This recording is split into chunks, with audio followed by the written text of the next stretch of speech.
সম্মানিত ভিউয়ার্স, আজকে আমরা দেখব যে ব্যানবেস কর্তৃক পরিচালিত geese mapping of secondary educational institution and compliance verification survey এর যে প্রক্রিয়াটি সেটা আমরা টেকনিক্যালি কিভাবে করব সেটাই আজকে আমরা দেখার চেষ্টা করব। তো আমরা কত ভিডিওর দীর্ঘ না করে আমরা চলে যাচ্ছি আমাদের ফোনের স্ক্রিনে এবং সেখানে যে আমরা একটা পেজ দেখতে পাচ্ছি সেটা হচ্ছে যে আপনার ড্যাশবোর্ড অথবা হোম পেজ। এখানে যে চারটা অপশান আছে, চারটা অপশানের মধ্যে একটা হচ্ছে institution list, in progress, total pending, total submitted. অর্থাৎ এখানে আপনার ইনস্টিটিউট লিস্টের মধ্যে আপনার যে রেজিস্টারকৃত যে সকল ইনস্টিটিউট রয়েছে সেগুলো তালিকা আপনি সেখান থেকে দেখতে পাবেন। আর ইন প্রগ্রেসে কয়টি চলমান রয়েছে, আর টোটাল পেন্ডিং অর্থাৎ আপনি সাবমিট দেওয়ার পর পেন্ডিংয়ে কয়টা আছে, আর টোটাল সাবমিট হচ্ছে যে একদম ফাইনালি আপনি কয়টা সাবমিট করেছেন সেটা। এখন দেখব আমরা যে কিভাবে আপনি সাবমিটটা করবেন। প্রথমে আমরা এখান থেকে ইনস্টিটিউট লিস্টের এখান থেকে আসলে এখান থেকে আমরা দেখতে পারবো যে আমাদেরকে কোন স্কুল অথবা কলেজ দেওয়া হয়েছে। সেখানে প্রথমে চলে যাওয়ার পর আমরা এখানে যে যদি প্রতিষ্ঠানের নাম বাংলায় দেয়া না থাকে সেক্ষেত্রে আমরা বাংলা দিয়ে দিব, আর ইংরেজি ক্ষেত্রে অবশ্যই দেয়া থাকবে। আর একমাত্র এখানে বাংলা প্রতিষ্ঠানের বাংলার নাম ব্যতীত আর সব কিছু আমাদেরকে ইংলিশে লিখতে হবে। একমাত্র এই জিনিসটাই আমাদেরকে বাংলায় লিখতে হবে, আর এর বাইরে যা আছে সব কিছু আমাদের ইংলিশে লেখা লাগবে। দেন আমাদের ইংলিশে লেখার পর প্রতিষ্ঠানের নাম যাবে, নামের পর আমরা এখানে ঠিকানা সিলেক্ট করব, বিভাগ, জেলা, উপজেলা, সিটি কর্পোরেশন হলে সিটি কর্পোরেশন, পৌরসভা হলে পৌরসভা, আর ইউনিয়ন হলে ইউনিয়ন। এখানে দেন যদি সিটি কর্পোরেশন হয় আমরা সিটি কর্পোরেশন এখান থেকে সিলেক্ট করে দিব। সিলেক্ট করার পর আমাদের এখানে সিটি কর্পোরেশনের নাম দিতে হবে। আমরা এখানে সিটি কর্পোরেশনের নাম দিয়ে দিলাম ঢাকা নর্থ। এরপর সিটি কর্পোরেশনে কত নাম্বার ওয়ার্ডে রয়েছে সে ওয়ার্ডটা আমাদেরকে যে প্রধান শিক্ষক অথবা যে প্রতিষ্ঠান প্রধান যিনি রয়েছে তিনি আমাদেরকে ইনশিওর করার পর আমরা এখানে এই অ্যাড্রেসটা আমরা এন্ট্রি দিব। দেন এরপরে যে গ্রাম বা হোল্ডিং নাম্বার সেখানে যদি অটোমেটিক দেওয়া থাকে তাহলে সেটাই থাকবে, আর যদি চেঞ্জ করার পরিবর্তন করার প্রয়োজন হয় সেটা আমরা করে নেব। দেন রাস্তা নাম্বার দিব, রাস্তা নাম্বারের পর আমরা ডাকঘরে চলে আসব। সব কিছু কিন্তু ইংলিশে দিতে হবে। আমি এখান থেকে একটা ডাকঘর দিয়ে দিলাম। দেন পোস্ট কোড, আমাদেরকে পোস্ট কোডও দিতে হবে। যে ওই প্রতিষ্ঠান প্রধানকে বললে উনি বলে দিবে যে ওখানকার পোস্ট কোড কত হবে, আমরা সেটা এই পোস্ট কোডটা ওইখানে বসাবো। পোস্ট কোড বসানোর পর আমাদের এখানে রয়েছে যে ফোন নাম্বার বা মোবাইল নাম্বার, সেই মোবাইল নাম্বারটা যদি আগে থেকে দেয়া থাকে ওইটাই দেয়া থাকবে, এটা আমাদের চেঞ্জ করার কোনো প্রয়োজন নেই। আর যদি দেওয়ার দরকার হয় তাহলে আমরা সেটা দিয়ে নেব। আর এখান থেকে সিলেক্ট ডেট, অর্থাৎ এই প্রতিষ্ঠানটি কবে প্রতিষ্ঠা হয়েছে সেই ডেটটা আমাদের এখান থেকে এন্ট্রি করে দিব। আর এখানে ভবনের মালিকানা কি, যদি নিজস্ব হয় নিজস্ব, ভাড়া হলে ভাড়া, আর যদি নিজস্ব ভাড়া দুইটাই হয় তাহলে আমরা উভয় ধরন সিলেক্ট করে দিব। যদি উভয় ধরন হয় সেক্ষেত্রে কতটুকু নিজস্ব রয়েছে আমরা সেটা দিব। এই যে জমির পরিমাণ শতাংশ হিসেবে আমরা এখানে এন্ট্রি করব। যদি দলিল থাকে তাহলে হ্যাঁ দিব, জমির মিউটেশন আছে কি থাকলে হ্যাঁ, না হলে না, খাজনা দেয়া হয় কি না, এই যে অপশনগুলো আছে সেগুলো আমরা প্রতিষ্ঠান প্রধানকে জিজ্ঞাসা করে এখানে সাবমিট দিব। আর এটা কোন ধরনের প্রতিষ্ঠান, স্কুল কলেজ, তারপরে প্রতিষ্ঠার সর্বোচ্চ স্তর হচ্ছে যে ওই প্রতিষ্ঠানে সর্বোচ্চ কোন পর্যন্ত পড়ানো হয়, শিক্ষার্থীদের ধরন কি, ছেলে না মেয়ে, না ছেলে মেয়ে উভয় হলে আমরা সহশিক্ষা দিয়ে দিব। অনুমোদন স্ট্যাটাস, স্থাপন, পাঠদান, স্বীকৃত কোনোটিই নয়, যেটার জন্য দেয়া স্বীকৃত হলে স্বীকৃত যা হয় আর কি। দেন আমরা এটা সরকারি, বেসরকারি, না স্বায়ত্তশাসিত, না বোর্ড কর্তৃক পরিচালিত, না এনজিও কর্তৃক পরিচালিত, এগুলো আমরা এখান থেকে সিলেক্ট করে দেব। এমপিও স্ট্যাটাস, যদি এমপিওভুক্ত হয় তাহলে এমপিওভুক্ত, এমপিওভুক্ত নয় হলে নয়, প্রযোজ্য নয় হলে প্রযোজ্য নয়। কারণ সংযুক্ত কারিগরি প্রতিষ্ঠান আছে, মানে সংযুক্ত কারিগরি প্রতিষ্ঠান যে ভোকেশনাল সিস্টেমটা সেটা। এখন হ্যাঁ হলে হ্যাঁ, না হলে না। আর পাঠদানের মাধ্যম কি কি, বাংলা মাধ্যম, ইংরেজি মাধ্যম, ইংলিশ ভার্সন, যেখানে যা হয় আর কি। দেন এরপরে শিফট কয়টি চালু আছে সেটা আমরা এখান থেকে দিয়ে নেব, যে কয়টি শিফট আছে, শিফট 1, শিফট 2, শিফট 3।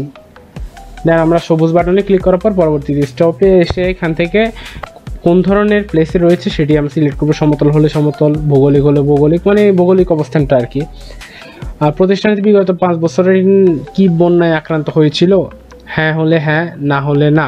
তবে যদি আমরা হ্যাঁ দিই সেক্ষেত্রে আমাদের কিছু রিকোয়ারমেন্ট রয়েছে যে কবে হয়েছে। এই যে হ্যাঁ দেওয়ার পর এখানে আসছে সর্বশেষ আক্রান্তের বছর, কতদিন পর্যন্ত বন্যার কারণে বন্ধ ছিল, এগুলো আমরা দিয়ে দিব এখান থেকে। দেন এখানে শিক্ষার্থীদের শৌচাগার সুবিধা আছে কি, শিক্ষকদের জন্য আছে কি, মানে এবার এখানে যদি আমরা হ্যাঁ দিই সেক্ষেত্রে আমাদের আলাদা কিছু রিকোয়ারমেন্ট থাকবে যে ছেলেদের জন্য কয়টি, মেয়েদের জন্য কয়টি, বিশেষ চাহিদা সম্পন্ন শিক্ষার্থীদের জন্য কয়টি। এখানে মানে প্রতিষ্ঠান প্রধানকে জিজ্ঞাসা করে এই তথ্যগুলো আমরা এখানে দিয়ে নিব।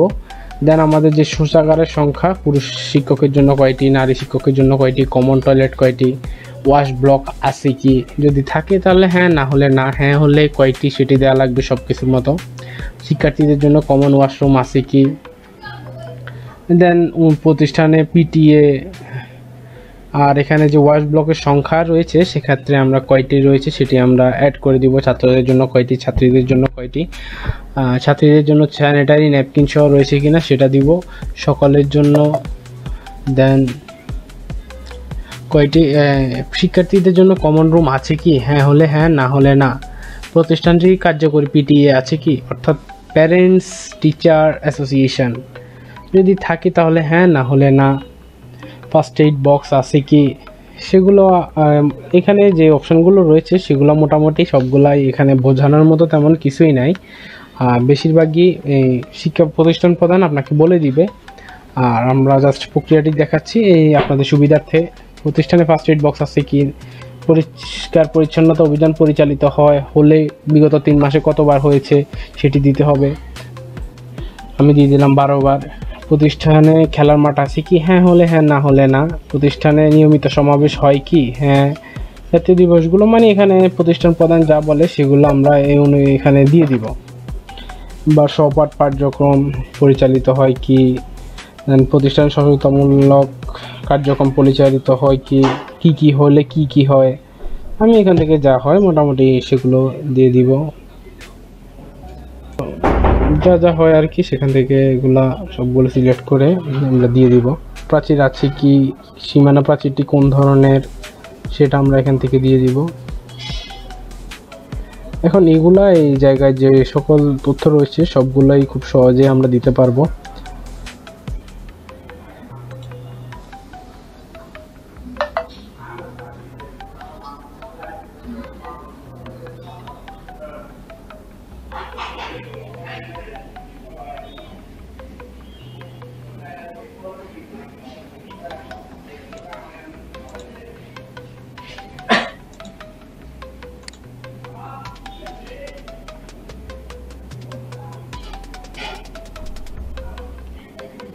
মানে যা হয় আমরা সেখানে যা যা দেওয়া দরকার সব কিছু আমরা এখানে দিয়ে দিব।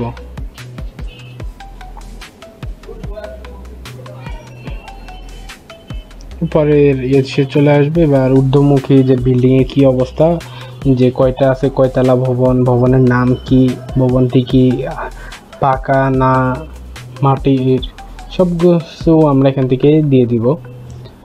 দিয়ে দেওয়ার পর আমরা যে মেইন যে জিনিসটি, সেই জিনিসটা হচ্ছে আমরা একটু পরেই দেখব।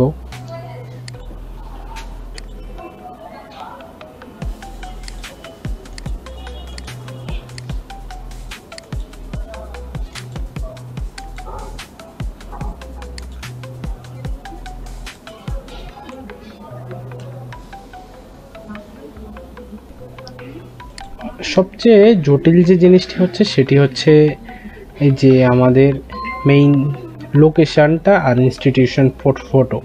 এক্ষেত্রে ইমেজ অ্যান্ড লোকেশনের ক্ষেত্রে আমরা এই যে গেট কারেন্ট লোকেশন এই বাটনে আমরা প্রেস করলে আমরা যে লোকেশনটা রয়েছি সেই লোকেশনটা এখানে শো করবে।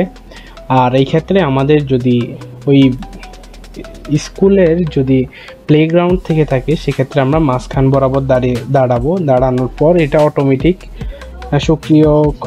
সক্রিয় করার পর এটা অটোমেটিকভাবে যে বেস্ট অ্যাকুরেন্সিটা রয়েছে মিটারে সেটি নিয়ে নিবে। আমাদের টার্গেট থাকবে যে 4 মিটারের মধ্যে নেয়া। আর এর বাহিরে যদি আমরা দেখতে পাই যে 10 মিটারের মধ্যে স্কুল বা কলেজের এরিয়াটা চলে আসছে, সেক্ষেত্রে আমরা ওইটা নিয়ে নিতে পারি। আর ইনস্টিটিউশন ফটো হিসেবে আমরা এখান থেকে একটা ফটো তুলে ফটো আপলোড দিয়ে দিব। এই দুইটা জিনিস হচ্ছে যে পুরো জরিপের মেইন জিনিস। এই ছিল আজকের ভিডিও। এরপরে কারো যদি কোনো রকমের সমস্যা থাকে তাহলে বলতে পারেন, কমেন্ট করতে পারবেন, চেষ্টা করব সমাধান দেওয়ার। ধন্যবাদ।